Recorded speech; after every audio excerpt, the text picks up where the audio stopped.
Seguinos en Instagram, @ecomedios. Ya mismo empezamos a enterarnos de las tendencias en economía y política. Ya empieza Desbordados, con especialistas del más alto nivel para evitar tus desbordes. Desbordados, hasta las 18 horas, con Alejandro Matbexuk, Sergio Cerricchio y Mariano Gorovich.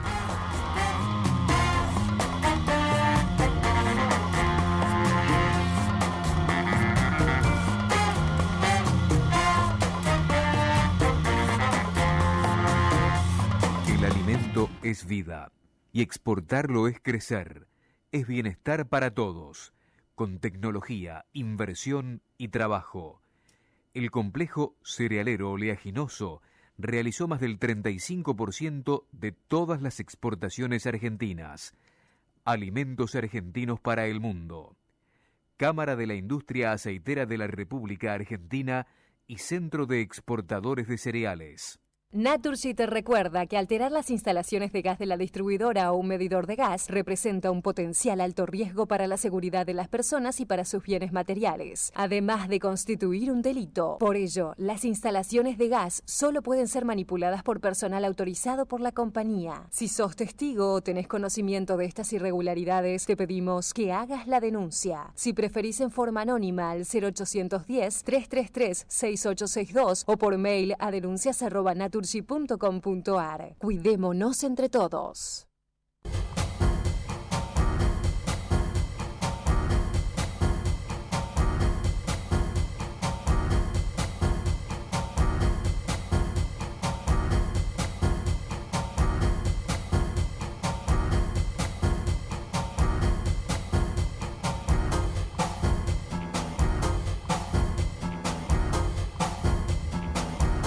Hola, buenas tardes, bienvenidos a una nueva audiencia, una nueva emisión de Desbordados. Lo tenemos a Alejandro Matbexuk de viaje, va a estar de vuelta en un par de semanas. En la conducción aquí estoy Sergio Cerricchio, estamos en la operación Gerardo Subirana, en una nueva emisión de este programa que, como dice Alejandro en cada inicio, lo que busca es concentrarse en las informaciones más relevantes. Hoy en día, no solo en la Argentina, no solo en Buenos Aires, la gente, la sociedad, las personas estamos un poco desbordadas de información. Esta es la edad, la era de la información, y a veces uno se marea con tanta información. Esa es un poco la intención de concentrarse en las 2 o 3 noticias más destacadas de la semana o de la jornada. En este caso, hoy tenemos, por ejemplo, está pendiente la cuestión del paro de la Unión Tranviarios Automotor, el paro de colectivos. Vamos a tener sobre eso una conversación con una persona que sigue el tema, con Mercedes Ninzi, que va a estar con nosotros más tarde. Como noticia, ahí se mezclan muchos temas de la economía. Se mezclan obviamente el tema de la tarifa, se mezcla la cuestión de los subsidios que el gobierno pasa a las empresas de colectivos del AMBA, del área metropolitana de Buenos Aires. Tenemos los salarios de los colectiveros, de los afiliados a la Unión Tranviarios Automotor, y el funcionamiento del sistema, los cálculos de la tarifa que hacen las distintas asociaciones, por ejemplo, la Asociación Argentina de Empresarios del Transporte Automotor, AETA, que ya a fines del año pasado había advertido que la tarifa debía ser de 1.000 pesos, que la tarifa del colectivo debía ser de 1.000 pesos. Ahora está en 270 para quienes tienen la tarjeta SUBE registrada, y va a haber aumentos.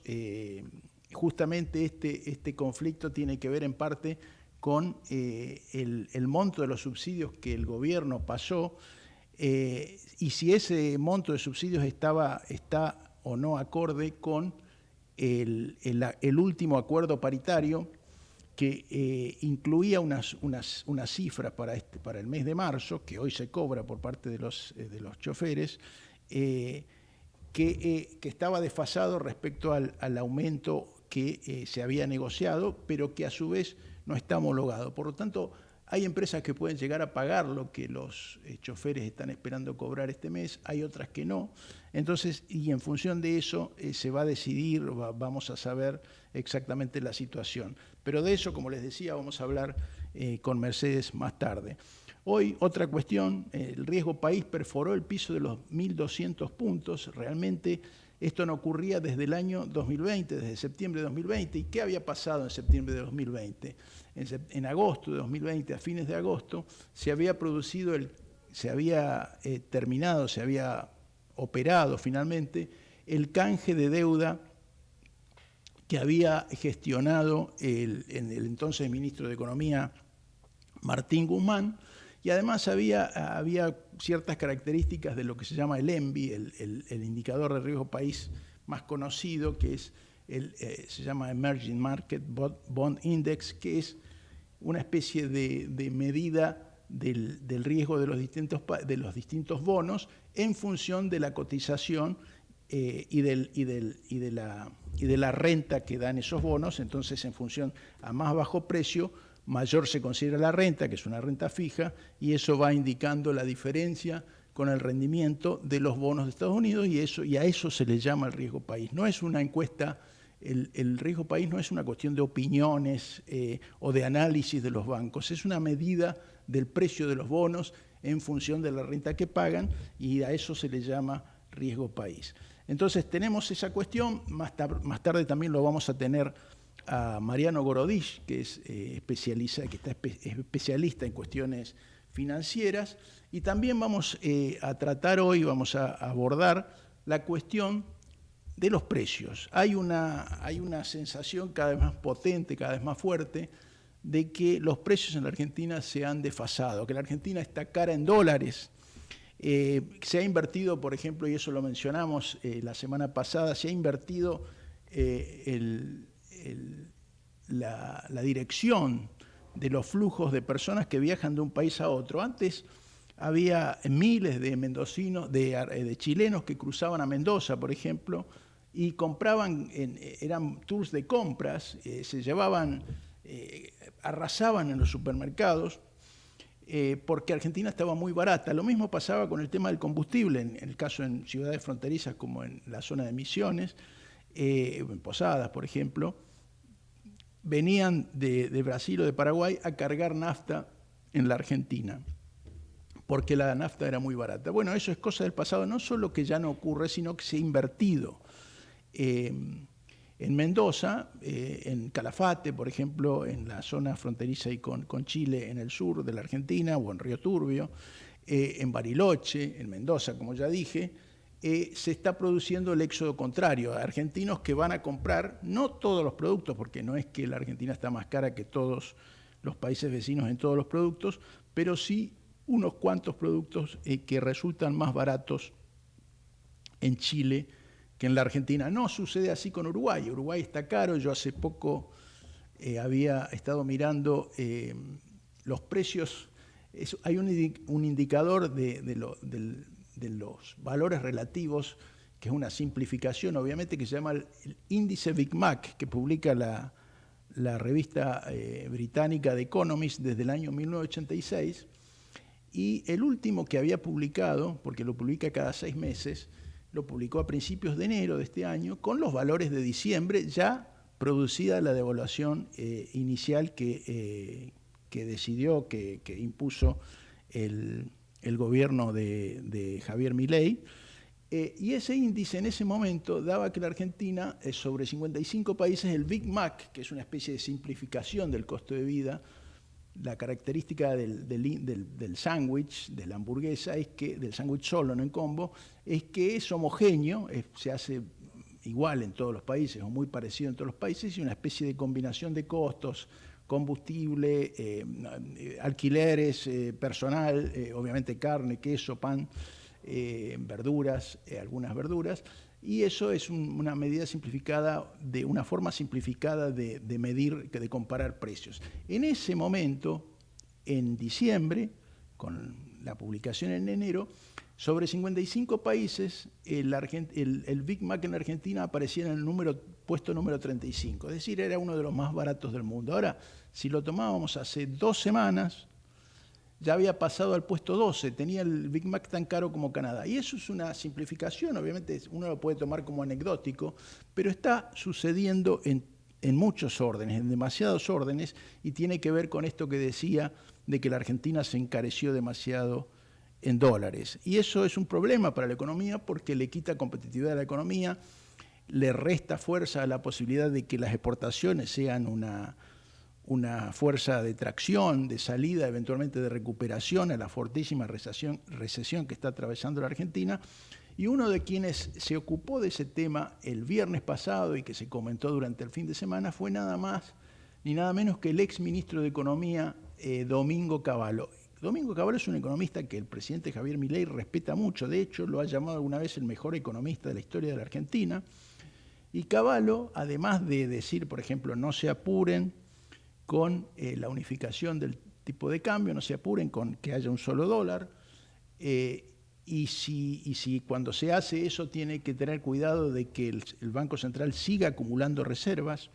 Entre paréntesis, una de las noticias positivas que se puede producir esta semana es que las reservas netas del Banco Central empiezan a ser positivas, dejan de ser negativas en términos netos. Pero bueno, lo que decía el ministro Cavallo, entre otras cosas, era que también esto que estoy diciendo, que la Argentina está demasiado cara en dólares, y lo medía de tres formas.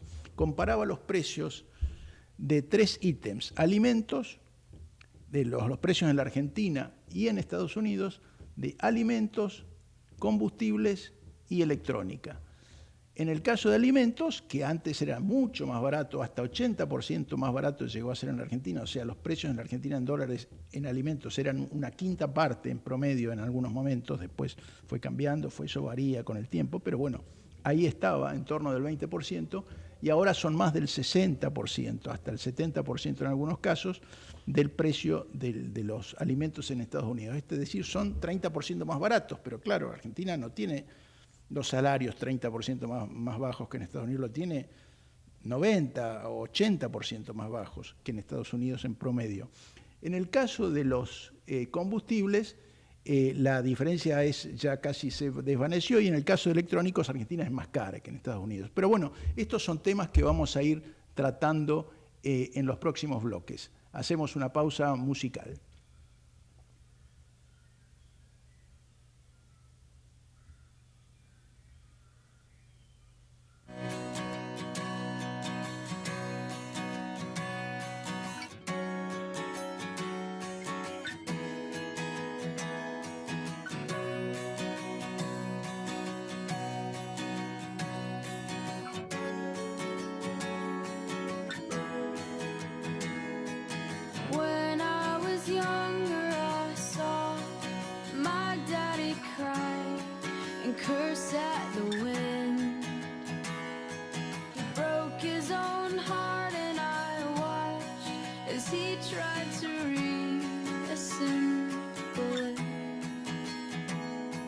And my mama swore that she would never let herself forget. And that was the day that I promised I'd never sing of love if it does not exist. But darling, you are the only exception. You are the only exception. You are the only exception. You are the only exception.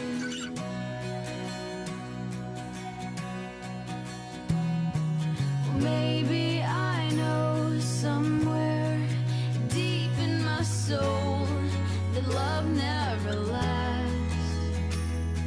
And we've got to find. Bueno, como les decía en el primer bloque, uno de los temas del día es si hay paro o no de la Unión Tranviarios Automotor, que es clave esto para la vida de millones de personas en el área metropolitana de Buenos Aires. Y para conocer más detalles de eso, con entender mejor el conflicto, estamos en comunicación con Mercedes Ninzi. ¿Qué tal, Mercedes? Buenas tardes. Hola Sergio, ¿qué tal? Qué gusto hablar con vos. Yo también, un gusto, Mercedes. ¿Cómo es exactamente, cuál es exactamente el punto de conflicto, Mercedes, de la unión de los choferes con las empresas de transporte? Y en todo caso, ¿qué tiene que ver el gobierno en esto? Bueno, mira, en estos momentos, por empezar, porque la gente quiere saber si va a haber colectivo o no, hay una nueva reunión entre los empresarios y Roberto Fernández, titular de la UTA. ¿Qué va a pasar en esa reunión? No sabemos. Está la reunión, no está el gobierno, solamente empresarios y la UTA, y cuando termine la reunión vamos a ver si se confirma el paro o no. En principio había una convocatoria del gobierno para el día miércoles, pero vamos a ver qué pasa con esta reunión. El tema es un conflicto salarial. ¿Qué pasa? En el mes de febrero, los colectiveros, los choferes, tuvieron un aumento y ellos recibieron 737.000 pesos más una suma fija de 250.000. O sea, en una palabra, en febrero recibieron 987.000 pesos. ¿Qué pasó? Ahora en marzo, ellos pedían que esa suma fija se convierta directamente en el básico, o sea, se agregue al básico. Lo que pedían era un básico de 987.000 para la categoría inicial, es decir, para el chofer que recién empieza a laburar y tiene menos de un año en la empresa, y para el chofer que tuviera más de un año, un básico de 1.140.000 pesos. ¿Qué pasó? Los empresarios dicen, no, esto no fue homologado por el Ministerio de Trabajo, lo único homologado por el Ministerio de Trabajo eran los 737.000 pesos de febrero y esa suma fija que era para febrero que se cobró en marzo y nada más. O sea, ahora, en definitiva, iban a cobrar menos que en febrero. El Ministerio de Trabajo dijo, bueno, yo hablé hoy con funcionarios del Ministerio de Trabajo y me dijeron, no, nosotros no, el gobierno no homologó nada. Los empresarios dijeron, el gobierno no homologó ningún aumento, por lo tanto, se debe pagar solamente los 737.000 pesos. Imagínate cómo están los colectiveros, quieren este aumento. Eso ya se abonó hoy. Claro, lo que pasa es que viste que los colectiveros le pagan el cuarto día hábil. Que es hoy. Hubo tanto feriado, el cuarto día hábil fue hoy. Hasta las 6 de la tarde les pagan. Por eso era que hasta las 6 de la tarde ellos iban a saber realmente cuánto cobraron, cuánto le pagaron las empresas. El tema es que yo, por lo menos, la mayoría de los colectiveros con los que hablé no les pagaron con el aumento. Entonces era el medio de reír la gente, porque el colectivero está pidiendo un básico inicial de 1.140.000 pesos para la mayoría, porque son los que tienen más de un año, y una empleada de casa particular, una empleada doméstica, tiene un máximo de 239.000 pesos y se queda sin colectivo. Y si tiene que tomar dos colectivos para venir dos colectivos y un tren para venir del conurbano a Buenos Aires, y pierde el día. ¿Entendés? Entonces la gente también estaba muy caliente porque si no hay colectivo no puede ir a laburar y pierde el día. Claro, esto en todo caso... Doméstica la gente más humilde no tiene un gremio que salga a defender y a hacer quilombo. ¿Es posible, Mercedes, que si hay paro se inicie hoy mismo o es más factible que en todo caso sea después de medianoche? Bueno, lo que pasa es que yo estuve hablando hoy con los autoconvocados, porque está la UTA y están los autoconvocados que no responden a la UTA porque están hartos de Roberto Fernández, que dicen que transó con todos los gobiernos, entonces, y que pertenecen a empresas más chicas de la provincia de Buenos Aires. Esos autoconvocados hoy me dijeron que si no había un acuerdo iban a empezar a trabajar a reglamento, es decir, que iban a empezar a salir menos colectivos. Entonces, que en lugar de esperar 10 minutos de la parada ibas a tener que esperar 20 o media hora. Claro, pero el paro total era a partir de 0 horas. Yo ahora estoy por WhatsApp hablando con todos los protagonistas, pero bueno, hay que esperar unos minutos más a que termine la reunión. También había un Donofrio, el ministro de la provincia de Buenos Aires, había propuesto una nueva reunión para el miércoles y un poco es prorrogar este diálogo, intentar que haya diálogo estas 48 horas, a ver si no se concretaba el paro. Pero la realidad es que por ahora no sabemos, hasta que no termine la reunión, no sabemos si va a haber paro o no, ojalá que no, porque la verdad que cuando hay paro colectivo... Complica es mucho un la caos. vida. Sí, la verdad que sí, y aparte, vos pensás que ellos, o sea, un tipo que empieza a laburar, vos empezás a laburar mañana... Un colectivero, vos, Sergio, te subís al colectivo, empezás a laburar mañana, ya tenés un básico de 897.000 pesos, más los 987. adicionales por presentismo, por prender la máquina de la SUBE, tienen un montón, bueno, ni hablar horas extras, feriado, todo eso. Y un colectivero de más de un año también tiene un básico de 1.140.000 pesos, salvo los bancarios y los camioneros, bueno, los camioneros están discutiendo ahora, pero son muy pocos en Argentina los que tienen este básico, Petroleros, el sector automotriz, mineros, tal vez Claro, pero son algunos poquísimos. Rubros de pesca. Pero muy pocos. Muy pocos, sí, sí. Los laburantes en general no tienen un inicial de 1.140.000 pesos, ni ahí. Claro, y las diferencias incluso al nivel inicial, Mercedes, son muy grandes, porque son justamente 250.000 pesos, esos 250.000 que fueron como bono el mes pasado y que no aparecen ahora, o que no aparecerían. No sé si todas las empresas no van a pagar ese bono. El gobierno insiste, y con esto te hago una última pregunta, Mercedes, el gobierno insiste que no tiene que ver, que esto es una cuestión entre la UTA y las empresas. A su vez las empresas dicen sí, tiene que ver el gobierno, porque el gobierno hizo el cálculo de los subsidios en función de los salarios de febrero, de los salarios de 7.37, y por lo tanto le están pidiendo al gobierno que ponga más dinero. Y ahí creo que hay una traba importante, porque el gobierno obviamente privilegia la reducción de los subsidios y el menor gasto fiscal, el ajuste de las cuentas públicas, ¿no? Claro, mira, acá tengo un comunicado que me acaban de mandar de la UTA. Dice, en atención a la intervención por parte de la Secretaría de Trabajo de la Nación, mediante convocatoria de audiencia para el día miércoles a las 13 horas, se informa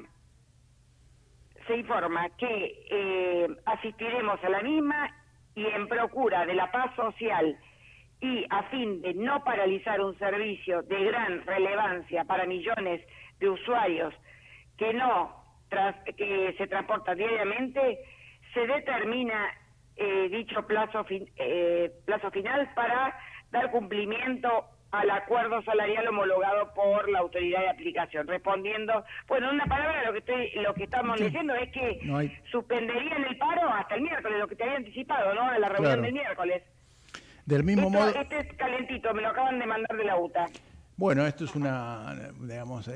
información en tiempo real. No hay paro por ahora, no hay paro de transporte, no hay paro mañana, no hay paro ahora, no hay paro mañana. El paro quedaría supeditado a la reunión que va a haber el día miércoles en la Secretaría de Trabajo de la Nación, qué bueno que la Secretaría de Trabajo de la Nación apareció, y el miércoles a las 13 horas. Así que va a haber una reunión en la Secretaría de Trabajo entre la UTA, los empresarios y el gobierno, y después entonces de las 13 horas, una vez que termine esa reunión, veremos qué pasa. Pero bueno, en principio podemos arriesgar que es altamente probable que el miércoles tampoco haya paro, que en todo caso el miércoles a la tarde se decidirá si hay paros en las horas o días posteriores.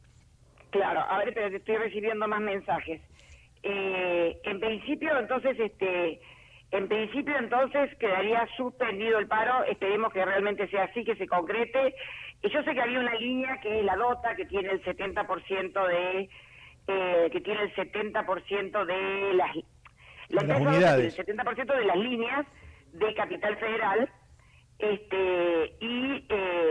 sabía que hoy yo hablé con los choferes y me subí a todos los colectivos esta mañana, aproveché, y ellos me contaban que la empresa tenía intenciones de que no hubiera paro. Estaban viendo cómo hacer para poder llegar a un acuerdo con los choferes. Y eso era muy importante, porque DOTA te maneja todo. Lo que pasa es que en provincia se complica, porque son esas empresas más chicas. Viste que provincia de Buenos Aires todos los colectivos superiores al 201, 2, 3 para arriba son todos de provincia, o sea, no vienen a capital. Muchas de esas empresas son muy chicas y no tienen plata. Claro. Entonces les complicaba a ellos pagar el aumento.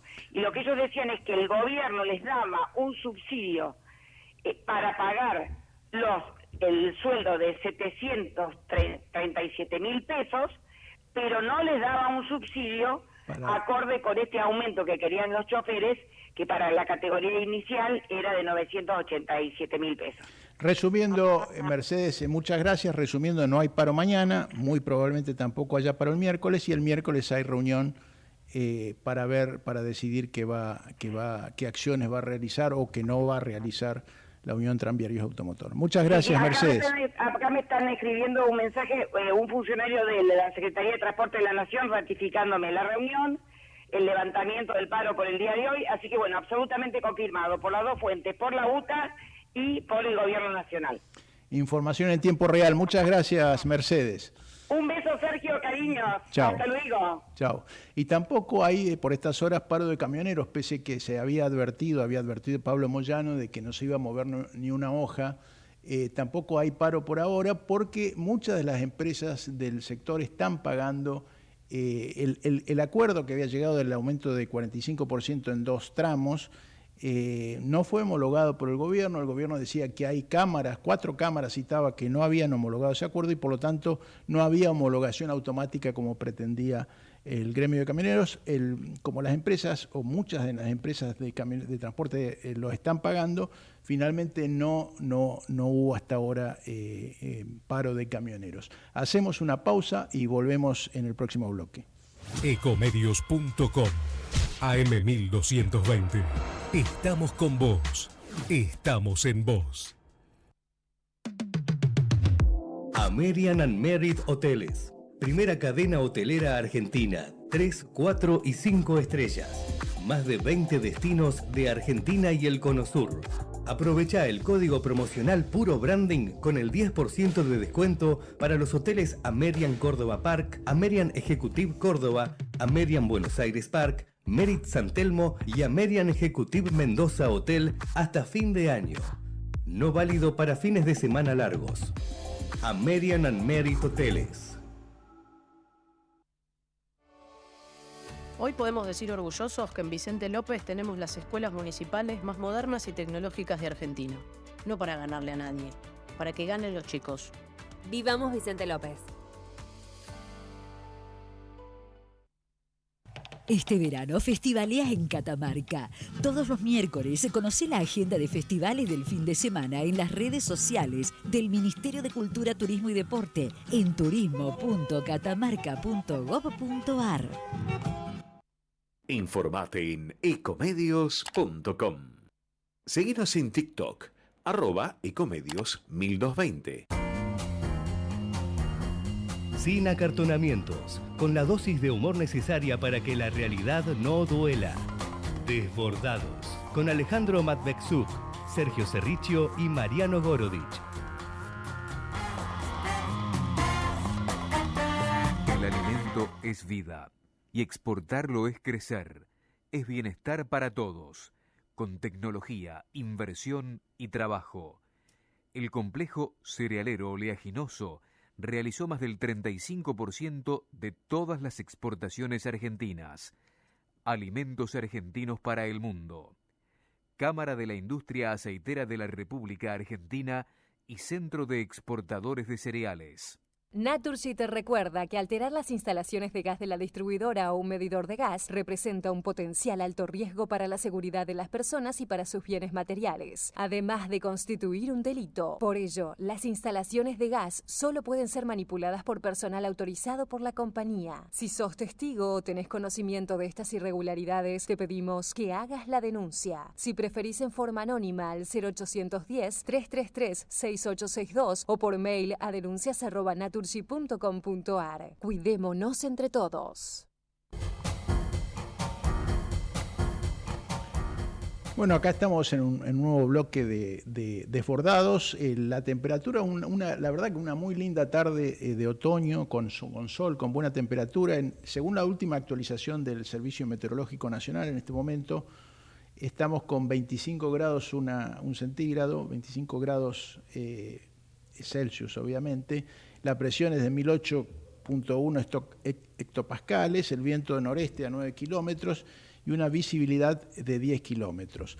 Una de las cuestiones hoy, como dije al principio, hoy el riesgo país cayó por debajo de los 1.200 puntos, las acciones argentinas subieron 30%, los bonos en dólares subieron 40% desde el inicio del año, y se habla mucho de una cosa que se llama carry trade, que es poner el dinero en pesos, vender dólares o entrar dólares en la Argentina, poner el dinero en pesos y ganar la tasa de interés para eventualmente salir, como el dólar está planchado, está debajo de los 1.000 pesos, en el caso del bono, del dólar libre, por así llamarlo, y también del llamado dólar bolsa, un poquito por encima del caso del dólar contado con liquidación, pero lo más importante, además del nivel, es que está más bajo que en enero, está más bajo que el principio del gobierno, y eso alienta la venta de dólares para ponerlo en pesos. A su vez, eso tiene un riesgo, porque cuando uno hace esa operación puede quedar descalzado, digamos, y puede puede tener alguna sorpresa.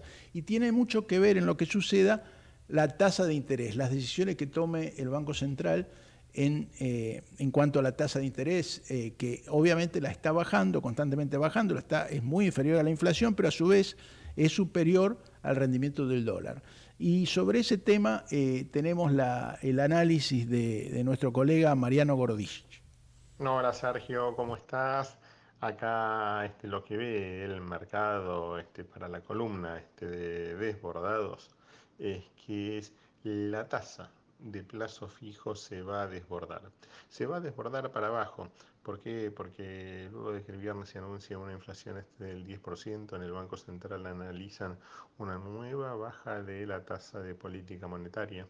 Luego de que ya la hayan bajado del 100 al 80% y hayan liberado a los bancos para que paguen la tasa de plazo fijo que ellos quieran, que están pagando un 70%, están analizando en el equipo económico si no es conveniente, debido a la brecha cambiaria en mínimos, bajar otra vez la tasa de plazo fijo y a una desaceleración de la inflación que se viene para abril ya para un dígito.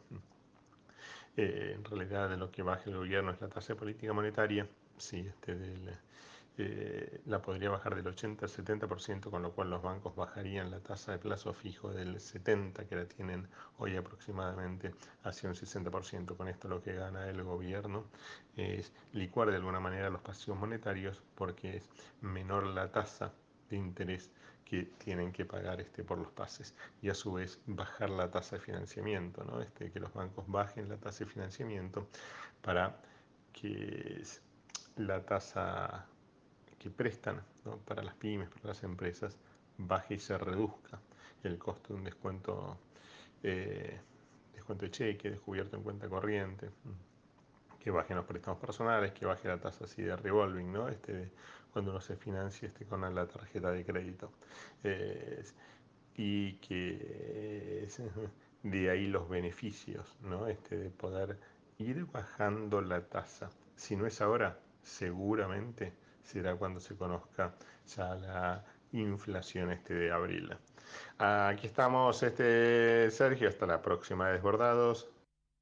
Bueno, era el análisis de Mariano de la situación. Claramente el gobierno en una práctica desde el punto de vista de la ortodoxia económica, esto de bajar la tasa de interés, que la tasa de interés sea inferior a la inflación, es contrario a la ortodoxia. Normalmente, especialmente si uno está en un programa como en el fondo, como está la Argentina, normalmente el fondo exige o pide que la tasa de interés sea mayor a la inflación para deprimir la demanda. En este caso acá lo que se está buscando es que la gente licuar el valor de los saldos en pesos. El gobierno apuesta fuertemente a eso, que la circulación monetaria y que la base monetaria esté prácticamente congelada y que por lo tanto en términos reales disminuya, y ha disminuido fuertemente, que haya sequía de pesos y de esa forma reducir la inflación. El riesgo de esto, claramente, y esto se viene diciendo con cada vez más insistencia y más gente lo viene diciendo, el riesgo de esto es que baje la inflación a un costo económico muy alto, a un costo económico muy alto, a un costo social muy alto en términos de la recesión de la economía, y que la salida de la economía no sea automática como aparentemente la piensan algunos funcionarios del gobierno, o como aparente la piensa, por ejemplo, el diputado José Luis Esper, que lo dijo ayer, como aparentemente la piensa Caputo y el equipo económico, porque que la economía se recupere dependerá de factores como la inversión, la demanda, las exportaciones, y no hay claras señales de que eso pueda ocurrir en un futuro más o menos previsible. Otra de las novedades que conocimos este fin de semana, y eso tiene que ver también con este tema de la actividad económica, es una decisión que tiene que ver fuertemente con uno de los sectores clave de la economía, que es el sector petrolero gasífero, el sector de los hidrocarburos. YPF finalmente es un plan que ya había anunciado, que ya se conocía la intención del nuevo presidente y CEO de YPF, Horacio Marín, inició la venta de 55 áreas petroleras, que son áreas de lo que se llama recuperación secundaria o terciaria, áreas, pozos, que ya están en una etapa de madura, digamos, que no están en su etapa inicial y rinden poco, y a las cuales hay que aplicarles técnicas específicas, técnicas particulares, dedicarse a esos pozos intensamente para que rindan en términos de si es de gas, de metros cúbicos, si es petróleo, de barriles o de metros cúbicos de petróleo. El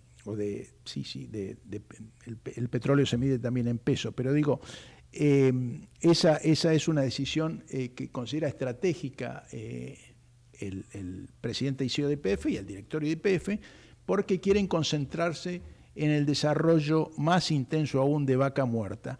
Vaca Muerta en los últimos años ha aumentado fuertemente la producción, hace ya varios años, pero de un modo que hasta ahora, hasta hace muy poco, apenas compensaba la también fortísima declinación del resto de las cuencas de la producción de petróleo y gas, llamada convencional, por no ser del tipo de formación rocosa como es el caso de Vaca Muerta.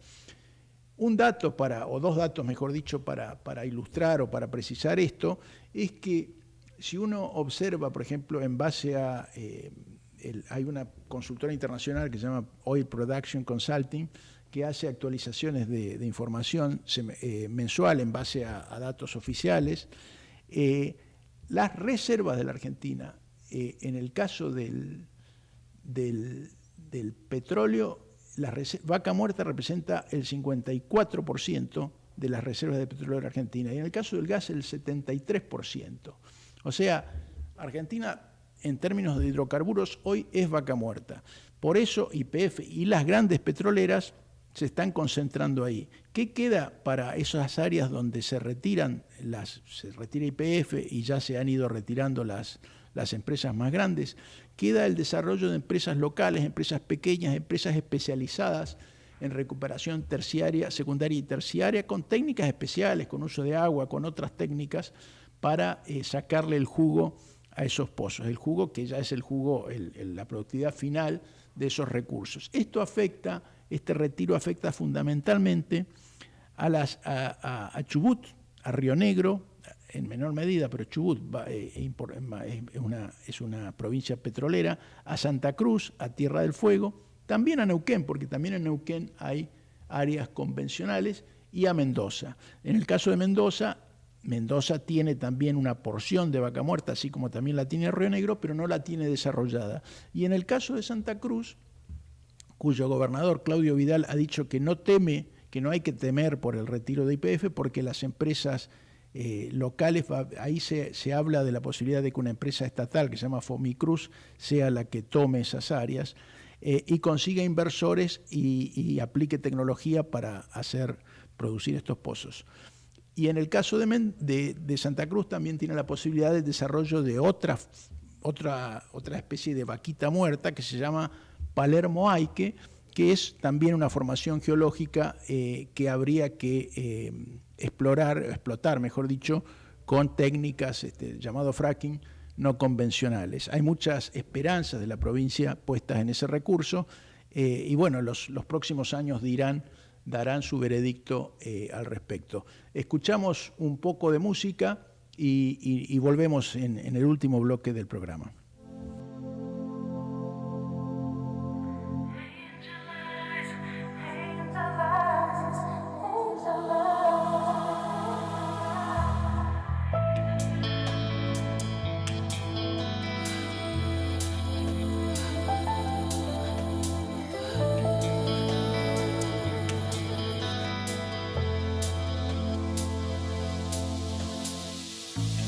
I get lost, can hardly breathe. My heart just skips a beat when you look at me.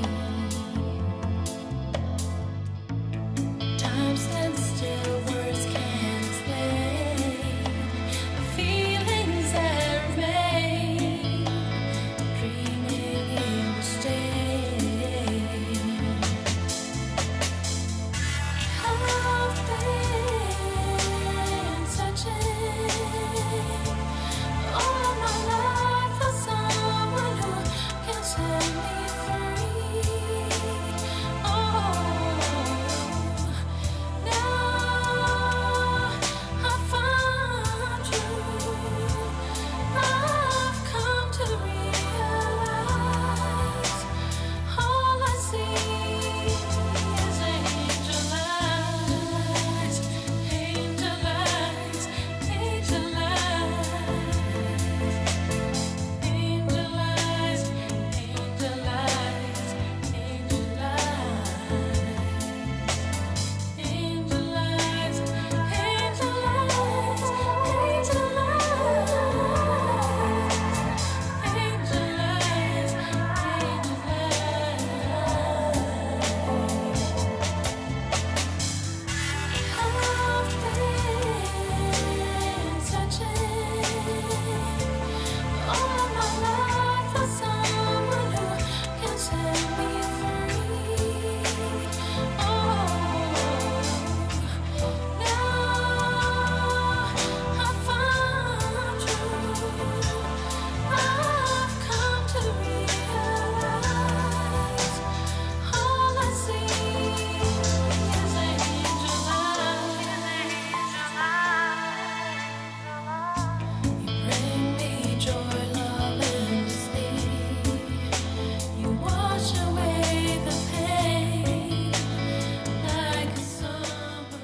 Bueno, habíamos adelantado, habíamos dicho que íbamos a estar en contacto con alguien que conoce mucho de la economía real, de lo que realmente sucede. Muchas veces los economistas hacen análisis que son buenos, que son correctos, que tienen su lógica, pero a veces falta un poco de empirismo, digamos, de mirar las cosas como realmente son y no como necesariamente uno cree que son o quiere que sean. Estamos en contacto con Damián Dipach, director de Focus Market. ¿Qué tal, Damián? Buenas tardes. ¿Cómo estás, Sergio? Buenas tardes, un placer. Un placer para mí también. Damián, ayer leía un muy interesante análisis que hiciste vos acerca de los precios en los supermercados si uno compra estas promociones de 2x1 o 3x2. Y que quisiera ver qué te dio ese ejercicio, qué conclusiones además sacás de ese ejercicio. Bueno, nosotros hicimos un relevamiento en tres grandes de estas cadenas de supermercados a los efectos de qué pasaba cuando un precio unitario lo veías en la cadena y hasta cuánto era el potencial de diferencia o de ahorro que podría tener una persona con acumulación de diferentes tipos de ofertas, promociones, por ejemplo, el 60-80% de segunda unidad, o un 2x1, o un descuento unitario sobre esa categoría. Entonces, bueno, ahí lo que manifestamos, buscamos los 5 productos que mayor diferencia nos dio, que fueron el caso de arroz, que nos dio casi un 47%, en el caso de arvejas, las conservas, también una diferencia muy importante.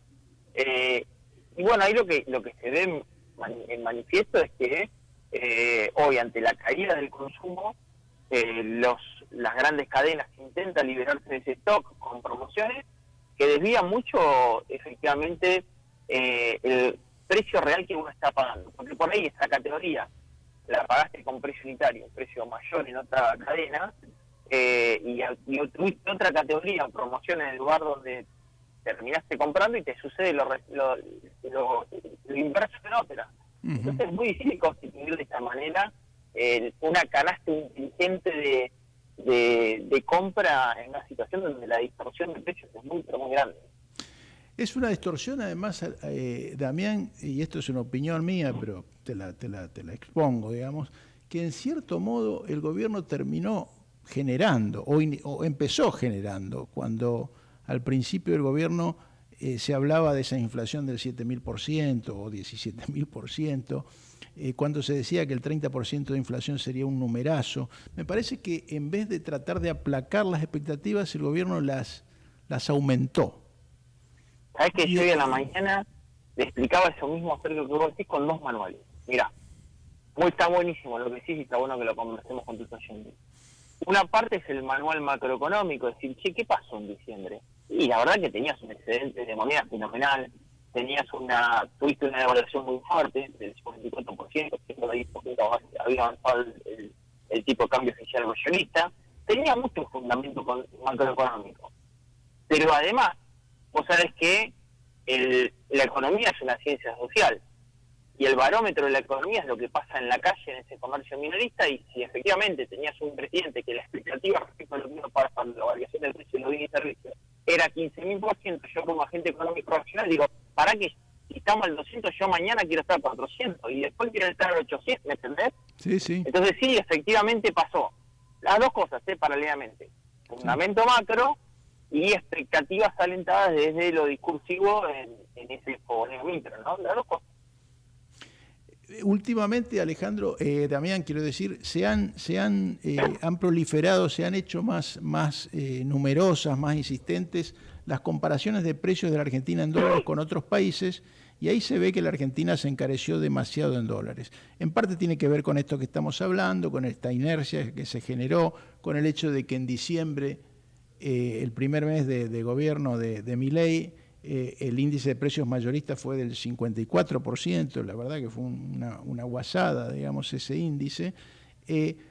La sensación que tengo yo, y no sé si lo recordarás, Damián, en el 2001, el último año de vigencia de la convertibilidad, la inflación fue negativa, algo así como menos 0,4, menos 0,5%. Y se decía en ese momento que para que la convertibilidad digamos, pudiera sobrevivir, pudiera mantener su vigencia, era necesario que los precios bajen, que los precios bajen porque la Argentina ya era muy cara en dólares.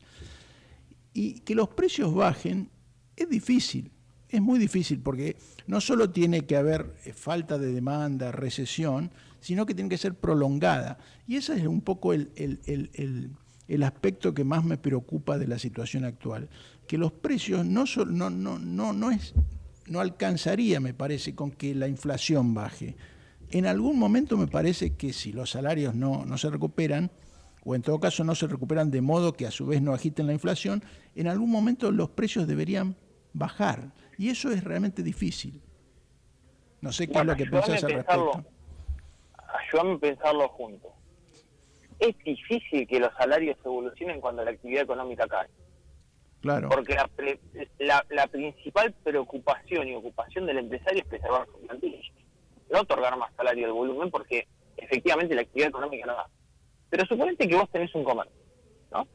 Entonces las ventas te cayeron 12,6%, el gobierno lo que ve ahí es esa famosa B, viste que de hecho lo repitió el presidente de ayer, ve la famosa B, en el cual estaría desacelerando la caída de las ventas minoristas. Bienvenido sea, porque eso quiere decir que diciembre, enero y febrero fue un piso, y ahora está desacelerando esta caída, sigue cayendo, pero desacelera esta caída. Pero fíjate lo que le pasa ahora al empresario. La famosa sintonía fina que llamó Cristina en el año 2011, la hace Milei 13 años después. Y efectivamente uno tiene que pagar las tarifas que tiene que pagar. Pero mirá lo que termina pasando en el fenómeno del mercado. Te sube el gas, te sube el agua, te sube la energía eléctrica, te sube el transporte de carga, te sube el combustible. Entonces, ¿qué pasa? Ahora no tenés un punto de equilibrio de rendimiento de tu negocio, porque tus costos fijos están aumentando todos a la vez, tus ventas ceden y vos no tenés la misma economía de escala como para poder sobrellevar el negocio. Entonces, inviable, la respuesta es inviable que los salarios aumenten, porque no vas a poder preservar la plantilla. A mí me preocupa el otro, ya no me preocupa el salario. Digo, che, ¿puedo preservar hoy mi negocio y la plantilla? ¿Se entiende, no? Sí, se entiende perfectamente. Y ahí hay un problema importante, que solo el consumo privado va a crecer con un fundamento político. Y vos veas que a mediano plazo vas a tener un retomo de la inversión en relación a, para mí, nuevos fundamentos para alentar esa inversión privada, que vienen de... Mira, viste que el articulado de la ley ómnibus 633, bueno, ahora dicen que lo van a recortar a 200 y pico. Dame 5 nada más de ahí, ¿eh? Dame reforma laboral fundamental, dame ley de incentivos a las grandes inversiones, dame blanqueo laboral y moratoria, dame blanqueo de capitales y bienes personales, y ya con eso algo yo creo que, bueno, puede empezar a nutrir la economía real también. Claro, y una cosa más que va a estar y se va a conocer esta semana, antes de que se conozca el índice de inflación, que se va a conocer de marzo, que se va a conocer el próximo viernes.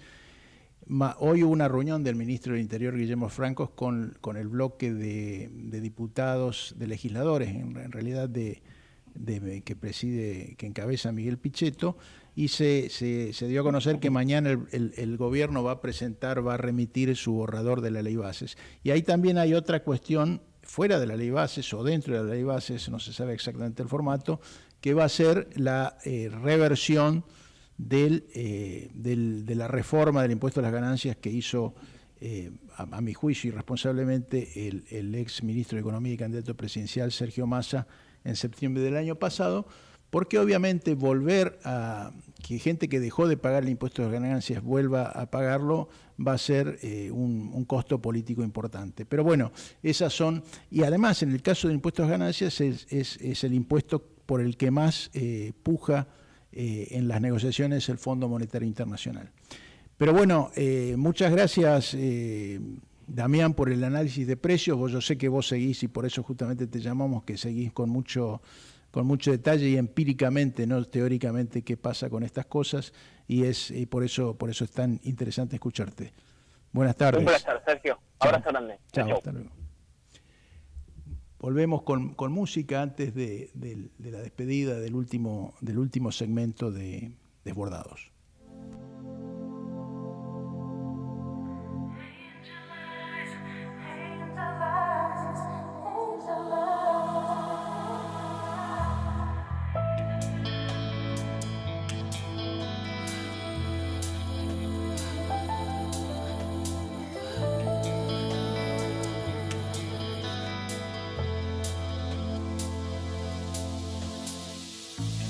I get lost, can't hardly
17:58 horas en la Argentina. Estamos ya cerca del final de la emisión de este programa. Y lo terminamos con un breve comentario que tiene que ver con aquello que hablamos con Mercedes Ninzi. Además del tema del paro de transporte, se conoció este fin de semana a través de una nota del colega Fernando Meaños de Infobae, de que está en preparación un decreto del gobierno para universalizar el sistema de pagos del transporte público de pasajeros, es decir, para los trenes, para el subte, para los colectivos. Ya hay algunas resistencias. Hasta ahora el sistema SUBE, que tiene 14 años de vigencia, hay coincidencia tanto desde quienes se oponen, por lo menos algunos aspectos de la medida oficial o de lo que se conoce hasta ahora de la medida oficial, pero hay consenso en que el sistema ha quedado obsoleto, que no se ha actualizado tecnológicamente y que tiene contras importantes, falta plástico, cuesta a veces registrar la tarjeta.